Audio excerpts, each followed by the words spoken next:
Huitième anniversaire de l'insurrection populaire des 30 et 31 octobre 2014. La nation burkinabé se souvient de ses martyrs. Un hommage a été rendu ce matin par le chef du gouvernement aux victimes de ces événements. La cérémonie en son et en images à suivre dans cette édition. Et puis, la rue n'aura pas eu raison des ministres contestés du gouvernement qui l'aiment. Ils seront bel et bien installés dans les prochains jours. Assurance faite par le nouveau Premier ministre qui s'est entretenu hier soir avec nos confrères de la RTB. Mesdames, Messieurs, bonjour. Merci de nous choisir pour vous informer. Ainsi donc, le Burkina Faso commémore le 8e anniversaire de l'insurrection populaire des 30 et 31 octobre 2014. 8 ans après, la tradition a encore été respectée. Les autorités du pays et les victimes survivants ont rendu hommage à ces Burkinabés descendus dans les rues pour réclamer plus de liberté et de démocratie. Ce matin, c'est le Premier ministre, comme vous le voyez sur les images, Maître Apollinaire Kielem de Tambela, qui a eu une pensée pieuse pour toutes les victimes. Le chef du gouvernement a rendu tous les honneurs de la nation à ses fils avant de déposer une gerbe de fleurs devant la stèle sur laquelle est immortalisé leurs différents noms. Occasion également pour les représentants des victimes et blessés de réclamer justice et dédommagement aux nouvelles autorités. Je vous propose d'entendre Franck Sia. Il est le président de l'association des blessés de l'insurrection populaire. Bazié Badama, mort pour la patrie. Lorsque vous entendez l'appellation des victimes, le mot mort pour la patrie, ça nous révèle vraiment un sens très très capital de savoir qu'il y a des gens qui se sont donnés, ne serait-ce que pour que notre pays soit sur la voie de la démocratie. C'est une journée d'hommage. Nous sommes sortis aujourd'hui pour leur rendre hommage parce que c'est grâce à eux que notre pays est sur la voie de la démocratie. Cette journée représente pour nous un symbole très capital, une journée de rétrospection qui nous permet justement d'analyser la situation et effectivement de les rendre hommage comme je l'ai dit. Il faut dire que 8 ans après, je ne dirais pas que beaucoup de choses ont été faites pour les gens. C'est le minimum qui a été fait. Et il reste beaucoup à faire. Et vous voyez, quand moi-même je vois les blessés, les martyrs, ils sont partis. C'est vrai qu'ils ont laissé des familles, mais quand je vois les blessés qui ont du mal à marcher, quand tu te rends compte que c'est des gens qui avaient un métier, qui sortaient, qui travaillaient, mais aujourd'hui, ils ont des difficultés même pour se mouvoir. Quand vous voyez les conditions dans lesquelles ils vivent, on ne peut pas dire qu'il y a quelque chose qui a été fait. Rien n'a été fait. Donc c'est pour cela, nous allons profiter de vos micros et vos caméras pour demander aux nouvelles autorités. Nous savons que c'est des moments difficiles pour notre nation. Nous savons qu'il y a d'autres situations que nous vivons actuellement, telles que le terrorisme, que nous, on ne connaissait pas avant. Mais je l'ai dit, ça sera l'occasion pour les nouvelles autorités de se pencher réellement sur la question des blessés et des ayants droit de l'insurrection populaire pour justement prendre des mesures fortes pour qu'enfin on finisse avec ces dossiers-là. On y reviendra plus en détail dans nos prochaines éditions, mais en attendant, vous le savez, hier soir, Maître Apollinaire Kielem de Tambela a accordé un entretien à nos confrères de la télévision nationale, des échanges au cours desquels il a décliné sa vision de la gouvernance et ses objectifs. Comme il fallait s'y attendre, l'épineuse question des ministres contestés de son gouvernement s'est invitée à leur entretien. Sur le sujet, il s'est voulu on ne peut plus clair. Les 10 ministres seront bientôt installés dans leurs fonctions, n'ayant pas trouvé de quoi leur reprocher. On l'écoute. Dans la formation du gouvernement, nous avons prêté beaucoup d'attention à chaque membre du gouvernement. Il y a eu, c'est 23 ministres, je crois, mais nous avons consulté plus de 23 dossiers. Donc, nous avons examiné chacun des dossiers et une enquête a été faite. Bon, rapide, vous en conviendrez avec moi, puisque j'ai été nommé le 21 octobre, et je crois que le 25 octobre, le gouvernement a été rendu public. Donc on avait un délai quand même assez bref, parce qu'il faut faire vite. Mais néanmoins, nous avons fait des enquêtes, et nous n'avons rien trouvé à reprocher à qui que ce soit. Il y a des gens que moi-même j'avais proposés, après les enquêtes, on s'est aperçu qu'ils avaient des connexions politiques. On les a écartés. Voilà, donc tous ceux qui ont été retenus, ce sont des gens qui n'ont pas de connexion politique, parce que nous voulons avoir les mains libres pour travailler. Voilà. Donc, quand il y a eu maintenant le tollé dont vous faites allusion, concernant notamment 2 ministres, j'ai moi-même écrit encore au contrôleur général d'État pour lui demander de faire des enquêtes approfondies au sujet de ces 2 ministres en question. Donc, le résultat m'est revenu. Donc, j'ai le résultat de ces enquêtes-là. Nous n'avons rien trouvé à reprocher à ces ministres en question. On n'a rien trouvé contre eux.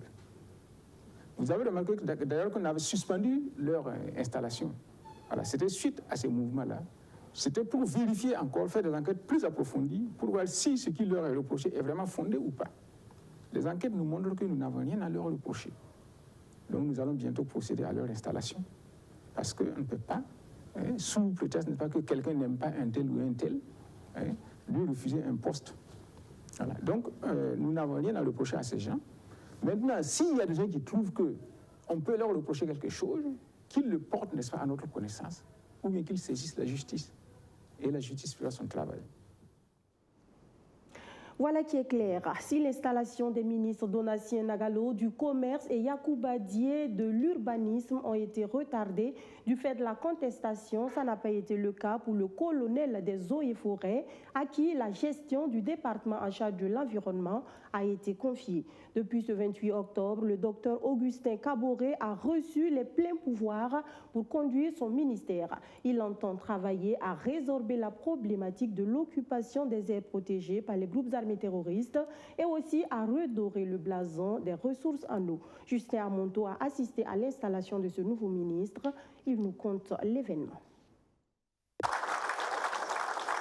C'est officiel.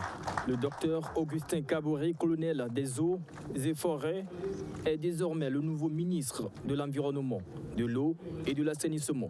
Il est titulaire d'un doctorat unique de géographie, option géosciences de l'environnement et de l'aménagement de l'espace en 2010.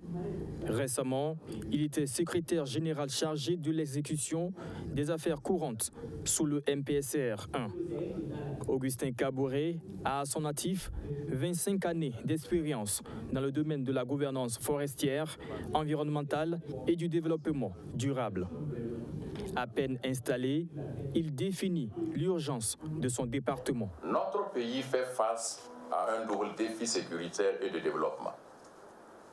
Le ministère de l'Environnement, de l'eau et de l'assainissement se doit de jouer sa partition face à l'occupation des différentes aires protégées, à la dégradation des ouvrages et ressources en eau, aux préoccupations spécifiques environnementales qui sont désormais des urgences. Devant le secrétaire général du gouvernement et du Conseil des ministres et en présence de ces acteurs de l'environnement, le nouveau patron du ministère en charge de l'environnement rassure que son département veillera à apporter sa contribution pour le développement du Burkina Faso. Mon action s'inscrira naturellement dans la continuité afin de consolider les grands chantiers que nous avons ensemble engagés.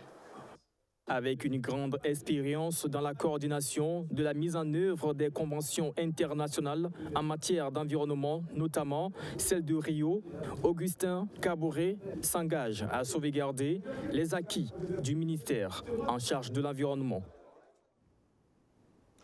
Loin de l'administration publique, allons maintenant faire un tour aux abords du barrage de Koubri à une dizaine de kilomètres de la capitale burkinabé.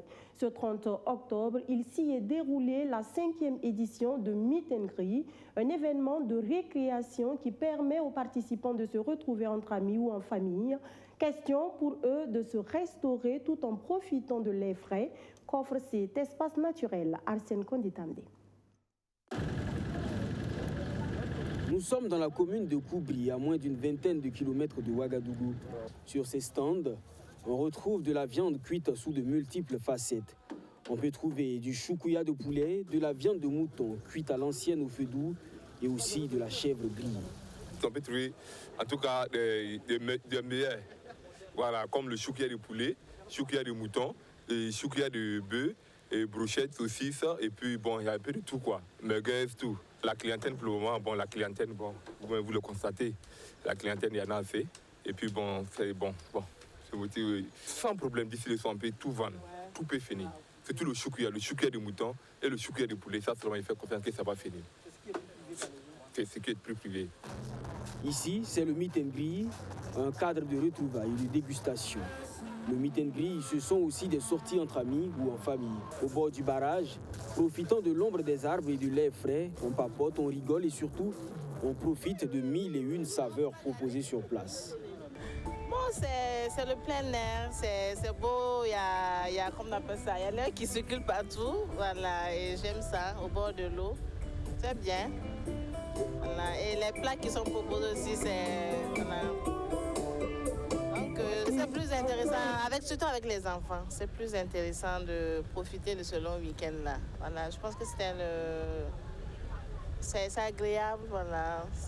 C'est le bon cadre pour passer du temps avec la famille et puis les enfants. Cet événement est à sa 5e édition, une idée qui diffère des cadres de divertissement habituellement proposés. Pour ceux qui ont effectué le déplacement, ce rendez-vous devrait se tenir plus régulièrement afin de leur permettre d'évacuer le trop-plein de stress accumulé durant de longues semaines de travail. On met le cap à présent sur Bobo Dioulasso où la 4e édition de la semaine d'exposition d'œuvres d'art plastique bat son plein à la Maison de la Culture Monseigneur Anselme Titia Massano depuis ce 27 octobre.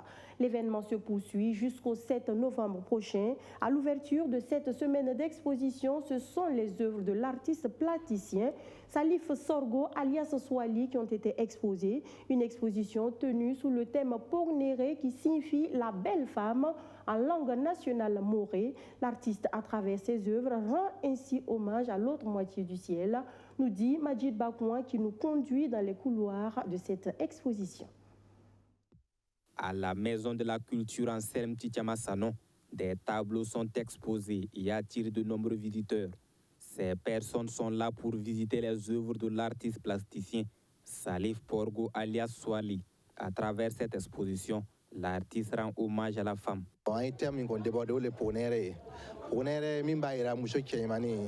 Le thème c'est Pornéré qui veut dire jolie femme. Nous avons travaillé sur la femme. La femme c'est la maman. Si la femme n'est pas là, tout va mal. C'est la femme qui fait la famille, même en milieu éducatif. Voilà pourquoi nous avons décidé de rendre hommage à la femme. Cette exposition s'inscrit dans le cadre de la célébration de la semaine d'exposition d'œuvres d'art plastique, une initiative de la Maison de la Culture Anselme Titia Massano. Nous avons déjà la tradition d'organiser la semaine d'exposition d'œuvres d'art plastique. Nous sommes cette année à la 3e édition. Voilà. Et ces semaines-là visent à promouvoir, à faire connaître l'art plastique et à faire connaître également les artistes plasticiens. En acceptant de parrainer le jeune Swahili, c'est juste pour trouver une synergie d'action, pour booster ses œuvres, en faisant comprendre aux beaucoup de gens que les tableaux ne sont pas faits uniquement pour l'extérieur. Nous-mêmes, nous pouvons créer une consommation endogène entre nous pour créer une économie locale. C'est dans cette dynamique-là. Et moi, étant le coordonnateur de FEPAFA, avec mes coparrains, et on a accepté de parrainer Swahili dans ses œuvres.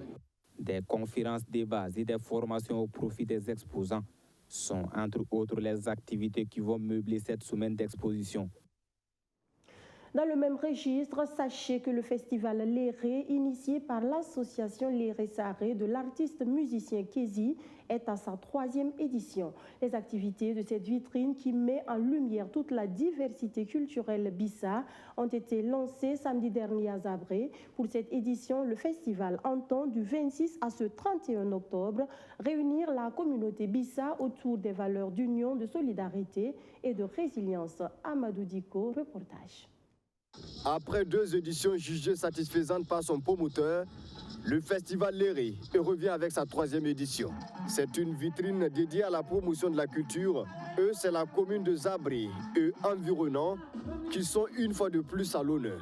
Le festival Léré, c'est du 28 au 31 octobre 2022 à l'initiative de l'artiste musicien Kézi. Lui qui veut réunir la communauté Bissa autour des valeurs d'union, de solidarité et de résilience face à la crise sécuritaire. Ce festival vient apporter un plus sur le plan culturel dans la région. C'est un festival qui fait la promotion de l'agroalimentaire et qui fait la promotion de la musique live, de la musique vraie. Moi, je pense que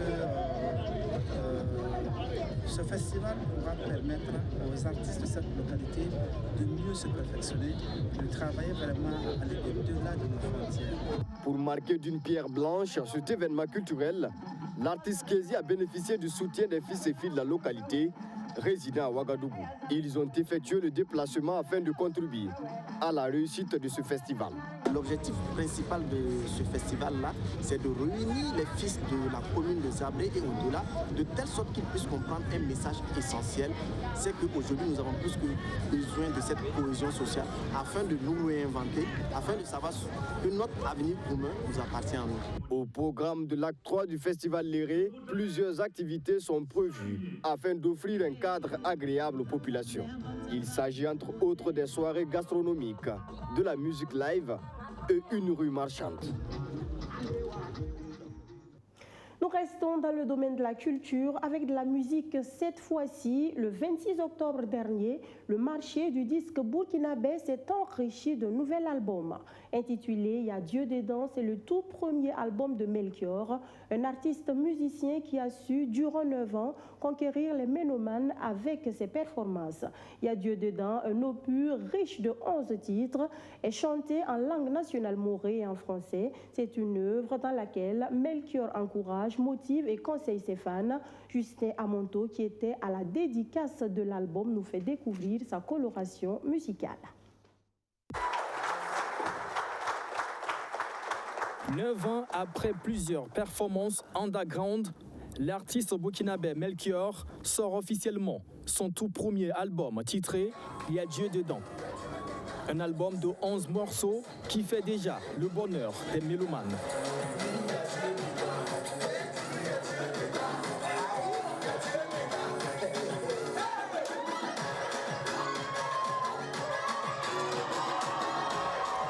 Devant les médias, ce 26 octobre, Melchior définit le contenu de son album en expliquant quelques morceaux que contient l'album. Tels que Dounia, On s'en fout de ça, et le 10e morceau titré au nom de l'album, Y a Dieu dedans. J'encourage, je motive, je jubile. Et puis aussi je pleure avec les autres. Par exemple, thème Dounia, je pleure avec mon pays, je pleure avec le peuple, je pleure avec le monde. On s'en fout de ça et autres. En fait, je jubile, je joue vraiment tout le monde. Et il y a Dieu dedans. Et tout ce qui est espoir et tout, je milite beaucoup pour ceux-là qui travaillent mais qui n'ont pas encore vu le bout du tunnel.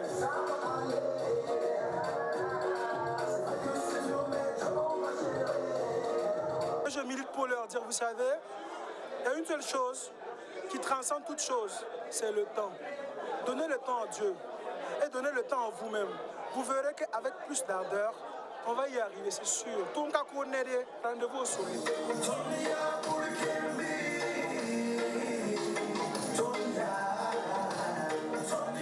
À l'état civil, Camille Guigman, Melchior a à son actif 7 trophées en matière de chant au Burkina Faso. Il est aussi détenteur du prix Faso Academy. Ses prestations sont aimées par le public. Je connais Melchior depuis maintenant 1 an et demi, je crois. Pour moi, c'est le meilleur artiste burkinabé que j'ai écouté en live, que je suis. Melchior, en fait, c'est quelqu'un qui reste droit dans ses bottes. C'est quelqu'un qui veut juste être lui-même et qui veut donner ce qu'il a à donner. Plusieurs artistes burkinabés soutiennent ce premier album de Melchior. L'artiste chanteuse Fleur en fait partie. Il est dans le milieu depuis des années et des années. Moi, ce que je lui souhaite, c'est beaucoup de chance, parce que la musique, c'est ça. Il y a le talent, mais la chance doit aller avec. Voilà, je lui souhaite beaucoup de chance et beaucoup de courage, beaucoup de persévérance, comme il a déjà persévéré jusqu'à maintenant. Donc aujourd'hui, je suis vraiment fière de lui, parce que musicalement, au Burkina, on a grandi. Au cours de la dédicace de l'album, les premiers acheteurs ont reçu des attestations de reconnaissance pour leur soutien. Melchior prévoit dans les jours à venir conquérir tout le public burkinabé et international avec cet album titré « Il y a Dieu dedans ».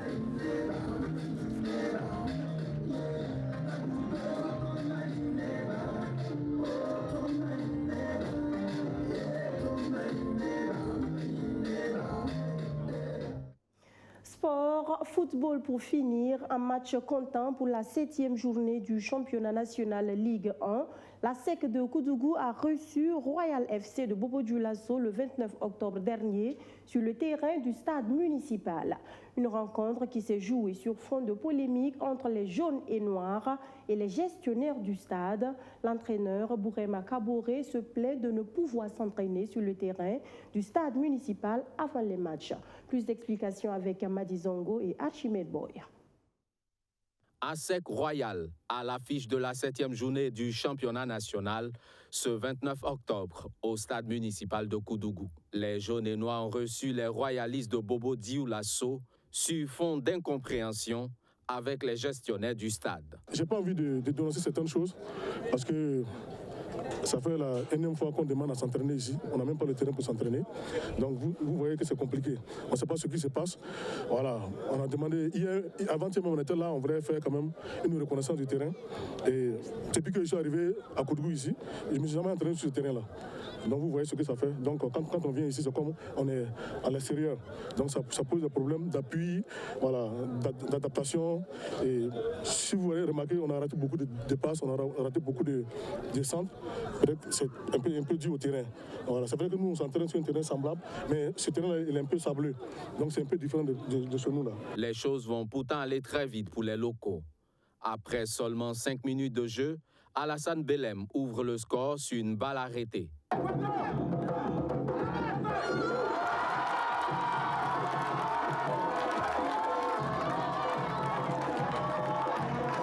À 5 minutes de la pause, le gardien Mohamed Lamine Diallo est coupable d'une faute de main sur un tir anodin de Adama Belem. Royal revient au score au grand désarroi de Bourema Kaboré, l'entraîneur de l'ASEC de Koudougou. Pas se battre et puis venir encaisser ce genre de but-là. C'est un peu décourageant. Les 45 dernières minutes ne changeront rien au score. Un partage de points qui satisfait le technicien de Royal, même si, selon lui, ces joueurs avaient la possibilité de prendre les 3 points. J'ai de la place pour prendre 3 points. Voilà. C'est pourquoi je n'ai effectué aucun changement défensif, bien qu'on soit à l'extérieur. Voilà, j'ai cru qu'on pouvait faire quelque chose. Voilà, c'est pourquoi je n'ai fait que des changements offensifs. Le match nul est très bon à prendre pour une équipe qui vient de faire 2 défaites de suite. C'est pas facile aujourd'hui de trouver un tueur. Voilà, ce qu'on appelle un tueur là, c'est pas facile de gagner. Quand vous allez dans toutes les équipes, c'est des personnes comme ça on cherche. Le coach de l'ASEC, lui, se contente du nul, faute de mieux. Même si on devait venir chercher les 3 points, je pense que c'est pas mal. L'essentiel là, c'est qu'on ne perd pas. À Koudougou, il est temps de solder certains comptes entre l'ASEC et les gestionnaires du stade municipal pour le bien-être du football burkinabé. Voilà, mesdames, messieurs, c'est sportivement que prend fin ce journal. Merci de nous avoir reçus chez vous. Je vous retrouve demain, même heure, même canal, pour un autre point de l'actualité. D'ici là, ne zappez surtout pas. Le programme se poursuit. Bonsoir.